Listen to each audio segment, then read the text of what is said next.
உள்ள கூப்பிட்டுட்டு ஒருத்தர் 4 பேர் விளையாடுறத 2 பேர் அதுல இருந்தே எடுத்து ஜட்ஜ் பண்ண வைப்பியான். ஆனா அந்த ஜட்ஜ்மெண்ட்ல மட்டும் அவன் நடுநிலையா இருக்கணுமா? 50 லட்சத்தை மறந்துட்டு, டைட்டில் வினருங்கிற பதவியை மறந்துட்டு, அவன் கால்குலேட்டிவா கேம் விளையாண்டா நீ ஜட்ஜ் பதவியில வச்சாலும் குஜ்ஜு பதவியில வச்சாலும் அவன் கேமா தானே இருப்பான். உனக்கு தெரியும் இல்ல, அவன் ஒரு அவனும் பார்வதி எல்லாம் சக கண்டெஸ்டன்ஸ். ஸோ பார்வதி விளையாடுற ஒரு கேம்ல நம்ம அவனையே கொண்டு ஜட்ஜா வச்சா அவன் ஓரவஞ்சனை பண்ணுவான்னு உனக்கு தெரியாதா? பண்ணக்கூடாதுன்னு எப்படி நீ சொல்லுவ? சொல்லு, பேசுறா. இல்ல எனக்கு அவன்கிட்ட நேரா உட்காந்து பேசணும் போல இருக்கு, எரிச்சலா இருக்கு எனக்கு.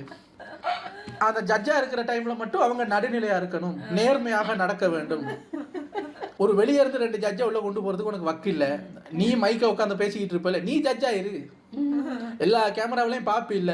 சரி, அந்த ஜட்ஜி தப்பு பண்றாங்கன்னு வைப்போம், அவங்களும் கண்டெஸ்டன்ஸ் தான், ஒரு பரபரப்புல இருப்பாங்க. சாண்ட்ராலாம் பயந்து போச்சு.